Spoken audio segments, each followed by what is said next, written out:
तो अस्सलाम वालेकुम, कैसे हैं आप सब। उम्मीद करती हूँ आप सब लोग बिल्कुल ठीक ठाक होंगे। मैं भी बिल्कुल ठीक ठाक हूँ। वेलकम करती हूँ आपके चैनल कड़वा करेला रिव्यू रिएक्शन पर।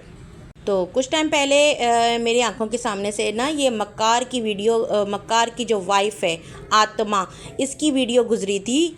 इसने थंबनेल लगाया, यासीन अंकल की पिक्चर और उनकी लाइफ की स्टोरी बता रही हैं ये मैडम। मतलब व्यू के चक्कर में इतना गिरोगे तुम लोग, मुझे अंदाज़ा नहीं था कि मरवों को तो छोड़ दो, कम से कम जो इस दुनिया में नहीं है उनको लेकर कंटेंट बनाने बैठ गई हो तुम। दादा यासीन की स्टोरी, भाई वो इस दुनिया से चले गए हैं, बख्श दो उन्हें अपने कंटेंट के लिए यूज़ मत करो। बेशरम औरत, ये सब जो तुम कर रही हो ना, ये जानबूझकर कर रही हो। बंद करो अपना ये तमाशा। किस तरह की इंसान हो तुम। आज तक सितारा जिनके वो वालिद हैं, उन्होंने अपने अब्बू की स्टोरी बताई जो तुम उनके अब्बू की स्टोरी बताने आ गई हो। अरे भाई वो इस दुनिया से चले गए हैं, बख्श दो उन्हें। तुम उनकी स्टोरी लेकर बैठी हो ताकि जो है ना हेटर बैठ के जो उनको ट्रोल करें। तुम लोग इस टाइप की वीडियोस बनाते हो और लोग जो है ना बैठ बैठ के ट्रोल करते हैं। तुम्हारी माँ ने भी इस तरह की हरकत की थी कुछ टाइम पहले, अब तुम लेकर आ गई हो। मकसद तो दोनों का एक ही है, लेकिन तरीके थोड़े से डिफरेंट हैं। हम जानते हैं कि तुम नज्जो की बेटी हो और कितना दिमाग लगा सकती हो। ये हरकत ना दोबारा मत करना। और बहुत शौक हो रहा है ना तुम्हें, तो अपने नाना की स्टोरी सुनाओ। उनकी स्टोरी क्यों नहीं सुनाती, जो वाईटी पर बैठ कर लोगों के घरों से नहाने की बातें करते हैं, जिन्होंने तुम्हारी माँ का हक मारा है, जिन्होंने तुम्हारी माँ का हक नहीं दिया, उनके हिस्से की ज़मीन तुम्हारे मामू को दे दी, बेटियों को कोई हक नहीं दिया, तुम्हारी माँ को कोई हक नहीं दिया, उनके हिस्से की ज़मीनें जो है ना उठाकर जो है ना अपने बेटे को दे दी हैं। स्टोरी सुनाने का बड़ा शौक हो रहा है ना, तो सुनाओ अपने नाना की स्टोरी। कहो तुम्हारे नाना को कि तुम्हारी माँ का हक दे। वो बेचारी तो डूब रही है पानी में, तो क्यों नहीं देता वो हक। जो ज़मीनें उसने अपने बेटों को दे दी है, उनके तुम्हारी माँ के हक की ज़मीनें उठाओ। दोस्त बताओ, अपने नाना की स्टोरी बताओ ना बैठकर, जिसने तुम्हारी शादी पर तुम्हारी सास के यार गिनवाए थे। बताओ स्टोरी। बहुत शौक हो रहा है तुम्हें स्टोरी सुनाने का, तो अपने नाना की स्टोरी सुनाओ ना, कि किस तरीके से तुम्हारी शादी में उसने रुकावटें पैदा की, किस तरीके से तुम्हारी माँ के भी यार गिनवाए थे नज्जो के। स्टोरी सुनाओ, अच्छे से सुनाना। फिर है कोई जवाब तुम्हारे पास। बगैरत इंसान, क्योंकि तुम भी बगैरत हो, तुम्हारी माँ भी बगैरत है, तुम्हारा नाना भी बगैरत है। यासीन अंकल इस दुनिया में नहीं है, उनको छोड़ दो, बख्श दो। अपने व्यू और कंटेंट के लिए ना उनका नाम यूज़ मत करो। और बहुत ज़्यादा शौक हो रहा है ना, तो अपनी माँ की स्टोरी सुनाओ, ठीक है। और उससे भी ज़्यादा शौक हो रहा है ना, तो अपने बाप की स्टोरी सुनाओ। जो तुम्हारी माँ जो है ना वीडियो बना बना कर कहती है कि घर में मुझे मारता है, पीटता है, शराब पीता है और पता नहीं क्यों चोलिस्तान चला जाता है। जाके ना अपने बाप की स्टोरी सुनाओ। फातिमा, बताओ कैसे तुम्हारा बाप जो है ना तुम्हारी माँ को मारता था। स्टोरियाँ सुनाओ। बताओ क्यों जाता था वो चोलिस्तान में, किससे मिलने जाता था। और उस बहुत ज़्यादा शौक हो रहा है ना, तो अपनी स्टोरी बताओ कि कैसे शादी की तुमने मक्कार के साथ, कौन सी मक्कारी करके तुमने तन्नों को हटाया और शादी की। मेरा मुंह मत खुलवाओ। तो ना तमीज़ के दायरे में रहो, अपने काम से ताल्लुक़ रखो। आमिर के बच्चे का अगर कंटेंट ख़त्म हो गया ना, तो मरवों को खींच के मत लाओ। दादा यासीन की स्टोरी बताती हूँ।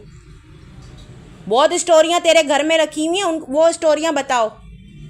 जो लोग इस दुनिया में नहीं है ना, उनको व्यू के लिए इस्तेमाल मत करो और अपने गंदे मकसदों के लिए इस्तेमाल मत करो। तुम जो नज्जो की बेटी हो ना, हमें पता है तुमने किस मकसद से वो वीडियोस बनाई हैं, जहाँ हेटर सितारा के बर्तन तक को नहीं छोड़ते, और तुम जो है ना क्या बोलते हैं उसके वालिद की स्टोरी लेकर बैठी हो ताकि उसके अब्बू को ट्रोल किया जाए। घटिया इंसान, थोड़ी शर्म कर लो, थोड़ा लिहाज रख लो। जितने व्यू आते हैं ना, उन व्यू पे खुश रहा करो। शुक्र जो है ना अदा करने की वो किया करो कि जो है ना सितारा की बदौलत जो है ना तुम जैसे घटिया ख़ानदान को भी जो है ना लोग जानते हैं और तुम लोग को भी जाके ना व्यूज़ देकर आते हैं। शुक्र मनाओ अपनी उस फुप्पो का, सितारा का, जिसने तुम्हें इस काबिल बनाया कि तुम जो है ना शहर में जाकर रह सको और खा सको और जो है ना तौर तरीके सीख सको। नहीं तो तुम्हारी माँ ने तो तुम्हें कोई गुण नहीं सिखाए थे। सही है, तो उस चीज़ पे मुझे मत लेकर आओ कि मैं सारी स्टोरियाँ जो है ना यहाँ बैठ कर बताऊँ तुम्हारी। तो इसी तरीके से आगे बढ़ते हैं। आगे इसी तरीके का व्लॉग जो है नजो का भी आया है, उसने भी सेम इसी तरीके से जो है ना यासीन अंकल का नाम, उसकी पिक्चर यूज़ की और क्या झूठ और ड्रामा स्टार्ट किया कि यासीन अंकल ख्वाब में आए किसके? माँ के लाडले के। ठीक है, तो नज्जो ने नया तरीका निकाला भीख मांगने का। पहले तो वो खुद मांग रही थी, उसके बाद उसने अपने शौहर को खड़ा कर दिया और ड्रामा क्या स्टार्ट किया कि अब्बू यासीन ख्वाब में आए। ठीक है, चलें जी चलते हैं इनके ख्वाब सुनने में, उसके बाद जो है ना फिर मैं उसके ख्वाबों की ताबीर भी बताऊँगी। कहते हैं अब्बू यासीन आए थे, आज तीसरा दिन है। ख्वाब में कहने लगे आप रात दिन खेतों में ज़मीनों पर काम करते हैं, आप जो हैं शॉप लगा कर बैठ जाओ। मैंने पहले भी शॉप लगाई थी, मैं सऊदीया चला गया था। जब अब्बू यासीन बीमार हुए मैं वहाँ वापस सऊदीया से जो है पाकिस्तान वापस आया, तो उस दौरान वो शॉप यासीन अंकल संभाल रहे थे। ये इसने अपनी बात में बोला कि जब मैं सऊदीया चला गया था तो वो शॉप मेरे अब्बू संभाल रहे थे। मेरे सऊदीया आने के बाद सऊदीया से पाकिस्तान आने के बाद वो शॉप मैंने संभाली। इट्स मीन कि वो शॉप सही चल रही थी तो यासीन अंकल चला रहे थे ना। अगर वो चला रहे थे इट्स मीन कि शॉप सही चल रही थी। आपको तरीका नहीं है काम करने का, आपसे जो भी कोताहियाँ गलतियाँ हुई आपने शॉप भी बर्बाद की है। क्यों? अब मैं अगर बोलूं तो यही है कि आपने उस शॉप के पैसे ना लेकर जो है ना आपने जुए में लगाए, आपने शराब पिए और आपने बोला, आप ये जो झूठ बोल रहे हो ना कि शॉप से जो है ना कर्जे हुए, वो कर्जे नहीं हुए, वो आपने जो है ना शराबों में और अपने जुओं में लगाया। आपने ना काफ़ी बर्बाद किया यासीन अंकल की ज़मीनों को भी और उनके शॉप को भी। अच्छा, इसकी बातों से ना साफ पता चल रहा था कि इसको सिखा कर ना खड़ा किया गया है कि ये बातें बोलो, और जहाँ ये 19-20 कुछ लफ्ज़ को करता है ना बीच में टोक कर बताती है कि ऐसे नहीं ऐसे था। तो मतलब मुझे ये है कि यासीन अंकल ख्वाब में अगर फ़ारूक के आए थे तो ये सिखा के कैसे बता रही है कि ऐसे नहीं, ख्वाब में ऐसे है। मतलब दोनों ने साथ में बैठ कर एक साथ ख्वाब देखा था या प्लानिंग बनाई थी जो बोल रही हो तुम? और उसके मुंह से भी निकला है कि ये आइडिया जो मैंने भी पहले दिया था, तो ये आइडिया ही है, ये आइडिया ही आपका है जो आप जो है ना यासीन अंकल का नाम लगाकर और जो है ना यहाँ पर आप वो ख्वाब बता रही हैं कि वो ख्वाब में आए थे और उन्होंने ऐसा किया था या वैसा बताया था। तो ये जो झूठे ड्रामे हैं ना आप लोग अपने बंद कर दें, खुदा का खौफ करें। जो इस दुनिया से जो दुनिया में नहीं है ना उनको बख्श दें आप लोग। मेरे ख्याल से ना माँ के लाडले, तुम्हें ये जो ना ड्रामे बंद करके ना जो जिंदा माँ है ना तुम्हारी, उसको जाके तुम्हें देखना चाहिए था, जो तुम्हारे लिए इतनी तड़पी थी, इतना रोई थी, इतना बिलबिलाई थी, लेकिन तुम ना एक मर्तबा गए ना तुमने हाल अहवाल लिया। जो दुनिया से चला गया उनके नाम लेकर तुम जो ना यहाँ व्यू के चक्कर में भीख मांग रहे हो। शर्म करो, तुम बहुत ही घटिया इंसान हो। जो जिंदा माँ है ना वो बैठी हुई थी कितने टाइम से, मेरा बेटा आएगा मुझसे पूछेगा। ईद चली गई, सब कुछ चला गया, वो रोते रोते उसकी आंखों में दर्द, उसके सर में दर्द। तुमसे एक टिकट कटवा कर जो ना तुमसे अपनी माँ के पास नहीं जाया गया, तुम यहाँ बात करते हो। शर्म करो तुम, थोड़ी शर्म। जो इंसान चले गए और अपने मतलब और अपने मफाद के लिए जो है ना उसके लिए तुम उनके नाम के झूठे ख्वाब सुनाते हो। मरहूम अगर ख्वाब में आते हैं ना तो उनके लिए एहसाले सवाब करते हैं, उनकी कब्रों में जाया जाता है, उनके जो है ना उनके लिए कुछ पढ़ा जाता है, कुछ बख्शवाया जाता है, न्याज़ें दी जाती हैं, जो भी है वो सब की जाती हैं। आपने की है ऐसी कोई चीज़? कितने झूठे, और तुम दोनों मियाँ बीवी हो कितने झूठे। सबसे बड़ी बात तो यह कि इतना झूठा ख्वाब और इतना झूठी प्लानिंग कैसे कर लेते हो? शर्म नहीं आती तुम लोगों को कि एक इंसान दुनिया से चला गया उसको लेकर आप लोग इस तरीके की बातें करते हैं। मेरे ख्याल से ना यासीन अंकल को ना ख्वाब में आकर तुम्हारी ना सही कुत्ते वाली कुट लगानी चाहिए थी, डंडे से ना तुम्हें सही से धोना चाहिए था कि तू कहाँ मरा पड़ा हुआ था कि जब तेरी माँ और तेरी बहन के ऊपर जो है ना तेरी बीवी और तेरी साली, तेरा साला सारे इल्ज़ाम लगा रहे थे। तू कौन सी बेहोशी की दवाई पीकर जो तू सो रहा था या जो है ना 2 घूंट लगा के कहाँ मरा पड़ा हुआ था चौलिस्तान में? जो तूने जो है क्या बोलते हैं या वो नहीं किया, माँ का ना बहन का साथ नहीं दिया, कम से कम इज्जत की चादर तो ढकता। तुझे तो कुट लगानी चाहिए थी यासीन अंकल को ख्वाब में आकर। झूठे ख्वाब बनाते हो तुम लोग, कुछ भी ऑनलाइन भिखारी बन गए हो तुम लोग वाईटी पर। तरीके अलग अलग हैं लेकिन मांगते भी की हो। यासीन अंकल को तो तुम्हारी कुट लगानी चाहिए थी ख्वाब में आकर। कि कहाँ मरा पड़ा हुआ था जब हेटर्स की कम्युनिटियां तेरी बीवी उठा उठा के लगा रही थी, मेरी बीवी की कैरेक्टर एसेसिनेशन, मेरी लाडली बेटी या सितारा की कैरेक्टर एसेसिनेशन हो रही थी, तेरी बीवी उनके उधर जो ना वो कम्युनिटियां लगा रही थी, तेरी साली उन हेटरों के लाइवों में जाकर बैठ रही थी और तेरा साला आकर बत्ती बनाकर देने की बातें कर रहा था, तो तू कहाँ मरा पड़ा था? मेरे ख्याल से तो यासीन अंकल को आकर ना तुम्हें तो ना कुत्ते वाला धोना चाहिए था डंडे से ख्वाब में। मेरे ख्याल से ना इस वक्त यासीन अंकल भी जो है ना, जहां भी है ना, वो भी यही परेशान होते होंगे कि क्या नालायक ये पैदा हुआ है। मेरे पास था तब तो सही था, जब से इस नज्जों के चुंगल में पड़ा है तब से तो ये होश आवाज सब कुछ भूल गया है। ये मेरे नाम की भीख मांग रहा है, नालायक इंसान। कहता है शॉप लगाने के लिए सरमाया होना चाहिए, इतना मेरे पास नहीं है, आप सबके सामने है। पहले भी मेरी शॉप थी, अब इस शॉप पर मेरा 4-5 लाख उधार चढ़ गया है। कहता है अगर कभी हमें ज़रूरत पड़ती है तो हम मवेशी सेल करके घर की ज़रूरत पूरा करते हैं, या साल के बाद फसल आती है कमान की। इससे पहले भी मेरी फसल आई थी जिससे मैंने अपनी बेटी की शादी करवाई थी। लाइक सीरियसली, आपने आपकी बेटी की शादी करवाई थी? आप सच बोल रहे हैं? थोड़ी सी शर्म करें फारूक भाई, थोड़ी सी। सच में माँ के लाडले, वो शादी आपने करवाई थी? कितने एहसान फरामोश तुम और तुम्हारी बीवी हो। पूरी वाइटी जानती है कि वो शादी सितारा ने करवाई थी। एक एक खर्चा सितारा ने किया था, खाना पीना, डेकोरेशन, ढोल, हर एक चीज़। पूरा गांव जो है ना वो आकर जो है ना उस शादी में तारीफ़ें करके गया है कि ऐसी शादी हमने कभी देखी नहीं है। जो शादी जो है ना तुम्हारी बहन ने, जो है ना छोटी बहन सितारा ने तुम्हारी बेटी की करवाई थी। इतने एहसान फरामोश हो तुम कि भूल गए सारे एहसानों को। तुम कहते हो तुमने करवाई थी।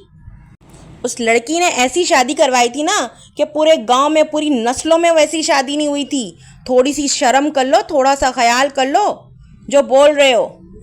फिर कहता है कि हमें अगर कुछ अचानक से ख़रीदना होता है तो हम मवेशी वगैरह बेचकर हम जो है ना अपनी ज़रूरियात पूरा करते हैं, हम उनको जो है ना सेल करते हैं और जो हमें चाहिए होता है वो हम ख़रीदते हैं। फिर कहता है हम अपने बच्चों को पढ़ाते हैं जितना हमसे हो सकता है। कोई माँ बाप नहीं चाहता कि उसके बच्चे ना पढ़ें, ना आगे बढ़ें। ये बात तो बिल्कुल ठीक कही है आपने फारूक साहब कि कोई भी माँ बाप नहीं चाहते कि उसके बच्चे पढ़े लिखे नहीं, लेकिन मैंने आप लोगों को ज़रूर देखा है कि आप लोग नहीं चाहते कि आपके बच्चे पढ़े लिखे नहीं, क्योंकि आप लोग ने ना अपने बच्चों को सिर्फ़ और सिर्फ खेतों के काम और यही वो किया है। पढ़ा लिखा कर अगर अच्छे एजुकेशन दिलवाते ना आज इस उम्र को, तो आज जो है ना आपका वो बाजू और सहारा बन रहा होता, आपको चोलिस्तान नहीं भेजना पड़ता जाकर वो मेहनत मजदूरी और काश्तकारी और ये सब चीज़ें कर रहा होता। आज अगर उमर पढ़ रहा होता तो शायद आज जो है बहुत अच्छे लेवल पर जो ना आप लोग इन खेतों का काम भी कर रहे होते, क्योंकि खेतों के कामों के लिए भी ना पढ़ाई जो करते हैं, मैंने ये भी सुना कि वो पढ़ाई, क्योंकि देखो मुझे इसका इतना पता नहीं है, लेकिन मैंने इतना ज़रूर सुना है खेतों के कामों के लिए भी अच्छी पढ़ाई होती है कि कौन सी खाद अच्छी डले, कौन सी चीज़ें और कब क्या हो, तो वो उन चीज़ों में सिखाते हैं। तो अगर आप अपने बेटों को खेतों से रिलेटेड ही पढ़ाई सिखा रहे होते ना तो आज आपके ये हालात नहीं होते। और आपके हालात क्या ख़राब हैं मुझे तो समझ में नहीं आया। ज़मीनों के पैसे कहाँ जाते हैं महीने के हैं? ज़मीनों के पैसे आते हैं, फिर जो सितारा ने आपको वो लगा के दिया है क्या ना, सोलर सिस्टम, जिससे आप अपनी ज़मीनों को पानी देते हैं, फिर उस सोलर सिस्टम के पानी से, मोटर से जो ना आप दूसरों के खेतों में भी पानी देते हैं, जिसके पैसे आप लेते हैं। कहाँ जाते हैं आपके पैसे? तीन चैनल के पैसे कहाँ जाते हैं? मैंने तो नहीं देखा आपके घर में कोई ऐसे खाने पीने कुछ स्पेशल बन रहे हो या बहुत ज़्यादा तो आप लोगों ने दावतें या हर चीज़ की हुई हो, मैं तो नहीं देखा आप लोगों को। कहाँ जाते हैं आप लोगों के पैसे? मेहरबानी करें अपने बच्चों पर जो ना थोड़ा सा तरस खाएं, इनको अच्छे स्कूलों में डालें, इनकी साफ़ सुथराई का ख्याल रखें, अच्छा खाना, अच्छा घर, ये उन बच्चों का हक बनता है। खाली बच्चे पैदा करने नहीं होते, बच्चों को अच्छी तालीम, अच्छी तरबियत, अच्छा साफ़ सुथरा रखना, सब चीज़ों की जिम्मेदारी होती है माँ बाप की। लेकिन आप लोगों को इस चीज़ से कोई लेना देना नहीं है, बस आप लोगों को तो बच्चे पैदा करने हैं, बच्चे पैदा करने हैं, बच्चे पैदा करने। ये जो उम्र हो गई है ना, अभी आपकी बेटी आत्मा की शादी हुई है तो अब वो उसकी उम्र है माँ बाप बनने की या माँ बनने की, आपकी उम्र नहीं है ना जो इस उम्र में जो है ना आप वो बन रही हैं। ये उम्र आप लोगों की ना नाती पोतों को खिलाने की है। जिस उम्र में बच्चे पैदा कर रहे हैं, ना बच्चों की अच्छी कोई तालीम, ना सरमाया, कुछ भी नहीं। फिर नज्जो लगाती है कट, क्योंकि एक बात तो फारूक जो है ना माँ का लाडला भूल ही गया, ओ मोबाइल भी मांगना था। फिर नज्जो ने कट लगाया और फिर शुरू हुई, बोली फिर कुछ बोलना था आपको, 2 चीज़ें चाहिए थी। तो माँ के लाडले ने कहा मुझे जूते चाहिए थे। आओ आईटी फैमिली, मुझे जूते मारो, क्योंकि अभी जो मेरी बीवी सिखा रही है ना मुझे, वो मजबूर हूँ मैं, जो वो बोलना ही है, ठीक है। फिर नज्जो कहती है आप कह रहे थे आपको जूते और मोबाइल भी चाहिए। फिर बेशर्मों वाली हंसी निकाल कर कहती है आपको मोबाइल क्यों चाहिए, आपको किससे बात करनी है। नज्जो, मोबाइल तुम्हारे हस्बैंड की ज़रूरत है। कितनी बार सितारा ने मोबाइल लेकर दिया है और तुमने उनसे छीन कर जो है ना अपनी बेटियों को दिया चैनल बनाने के लिए और उसको इस्तेमाल के लिए। और तुम्हारे अंदर जो शातिरपना है ना, तुमने इस वजह से उससे मोबाइल छीना है कि कहीं वो अपने माँ या बहनों से बात करके कहीं उससे अटैच ना हो जाए, कहीं मेरी चुंगलों से ना निकल जाए। सही है। तो तुम जो ये ड्रामे करती हो ना यहाँ बिठा कर के मोबाइल, तुम्हें किससे बात करनी है, लानती औरत, जो तूने हरकतें की है ना इंशाल्लाह ज़रूर भुगतेगी तू। एक बटन वाला मोबाइल ना होना चाहिए तुम्हारे शौहर के पास। तुम जानबूझकर जो है ना इसके पास मोबाइल नहीं रहने देती हो, कहीं वो अपनी माँ या बहन से बात ना करे और तुम्हारे जो राज हैं वो सारे फाश ना हो जाएं, जो तुम वाईटी पर करती हो गंदगियाँ वो ना पता चल जाए। अव्वल तो उसको पता ही होगा, अब तो मुझे पता है क्या लगता है, उसको पता ही होगा, मिलकर ही करते हैं जो करते हैं। ये जलन और हसद जो है ना, ये अब जो है ना माँ के लाडले में भी मुझे नज़र आती है, सीधी और साफ सी बात है। थोड़ी शर्म करो नज्जो, ऑनलाइन अपने शौहर को भिखारी बनाकर दिखा रही हो वाईटी पर कि देखो हम कितने गरीब हैं। कल सितारा ने अपनी बेटी का बर्थडे बनाया, आज तो माँ के लाडले को लेकर आ गई भीख मांगने के लिए और दिखाने के लिए कि हम कितने गरीब हैं, इतनी परेशानी में हैं, ताकि लोग सितारा को आकर गालियाँ दें कमेंट पर। लेकिन नहीं नज्जो, अब ऐसा नहीं होगा। लोग जो है ना अब तुम्हारे ड्रामों से वाकिफ़ हो गए कि तुम लोग कितने गिरे हुए इंसान हो। तुम लोग मांगने के लिए और अपने यूट्यूब को चलाने के लिए, अपने व्यू के लिए ना ज़रूरत पड़ी ना तो तुम लोग तो बस कपड़े उतार के खड़े हो जाओगे। बस कमी ये रह गई है, वरना कोई कसर नहीं छोड़ी है इस खानदान ने किसी की इज्जत पे बात करने में। बाप बेटी एक दूसरे की जो है ना वो यार गिनवाते हैं, तो कोई कमी नहीं छोड़ी हुई है इस खानदान ने। तो अब जो है ना लोग आपकी इन चुंगलों में, इन ड्रामेबाजियों में लोग अब नहीं आने वाले। अब जो है ना लोग आपको आप ही के तरीके से ना जवाब दे के जाएंगे कि कहाँ हैं आपके भाई, आपकी बहन, जो ज़रूरत के वक्त, मुश्किल वक्त में ये लोग आते हैं, आपका बाप कहाँ है, लो अब उनसे। सितारा क्यों करेगी? जैसे ही सितारा का व्लॉग आया अगले ही टाइम आपने जो है ना भीख मांगना शुरू कर दिया और उसके भाई को सामने लाकर। शर्म नहीं आती तुम्हें? कितना माइंड गेम और कितनी गंदा गेम तुम खेलती हो। कौन सा तावीज़ घोल के पिलाया है इस माँ के लाडले को, जिसको अपनी सेल्फ रिस्पेक्ट भी नहीं नज़र आ रही होती है कि मेरी बीवी ये क्या करवा रही है मुझे ऑनलाइन खड़ा करके जो है ना इस तरह की अपनी गरीबी और गुर्बत का और इन चीज़ों का रोना दिखाने के लिए कि लोग आएँ और हमारी मदद करें। लानती हो, बंद करो ये सब चीज़ें और ख़बरदार मरवों को ना बख्श दो। तुम लोग कोई गरीब नहीं हो, तुम लोगों ने जानबूझकर जो ना अपनी ये हालतें बना के रखी हुई हैं लोगों को दिखाने के लिए। अच्छा खासा तुम लोगों के पास जो है ना इनकम आता है ज़मीनों का और जो है ना मवेशियों का, और जो है ना ट्यूबवेल से भी पैसे आते हैं जो सितारा ने जो लगा कर दिया है ना सोलर सिस्टम, जो ट्यूबवेल चलाते हो, पानी चलाते हो, मोटर, उसके भी पैसे आते हैं। सही है। और दूसरी चीज़, 3 चैनल हैं, चैनल के पैसे कहाँ गए? समझ से बाहर है। तो ये भिखारियों वाला जो झोला पहना है ना बंद कर दें आप लोग, बहुत हो गया। और अगर थोड़ी सी शर्म अगर है ना, थोड़ी सी गैरत है, जो आपके कमेंट सेक्शन में आकर माँ जी और सितारा को गालियाँ देते ना, वो कमेंट जो है ना डिलीट कर दिया करें। माँ के लाडले, वो कमेंट भी देखा करो तुम्हारी बीवी के नीचे जो है ना लोग लिख के जा रहे होते हैं, तो नहीं दिखाई देता। जानबूझकर जो है ना तुमने ये वीडियो बनवाई है इससे, फारूक से, ये हमें भी समझ में आता है और नीचे ऑडियंस को भी सबको समझ में आता है। तो इसी के साथ जो है ना मैं इजाज़त लेती हूँ। मेरा जो भी था इसके ख्वाबों की ताबीर तो मैंने इसको दिखा दी है, जो उसने ख्वाबों की अपने ख्वाब सुनाए और ड्रामे रचे। कोई ख्वाब वाब नहीं आया, सबका सब झूठ है। इन लोगों ने जो है ना एक मरे वो को भी नहीं छोड़ा अपने व्यू के चक्कर में और अपने भीख मांगने के चक्कर में। तो आप लोग जो है ना इनकी बातों पे मत आएँ। ये एक किस्म के लानती लोग हैं, ना तो दुनिया के होते हैं ना तो ये आखिरत के होते हैं। ना तो अपने माँ बाप के सगे होते हैं, ना किसी के सगे होते हैं, ना अपनी औलादों के सगे हैं ये लोग। ठीक है, तो उम्मीद करती हूँ आप लोगों को मेरा रिएक्शन सही लगा होगा। और अपना बहुत सारा ख्याल रखिएगा। लाइक शेयर और सब्सक्राइब लाजमी कर दीजिएगा। अल्लाह हाफ़िज़।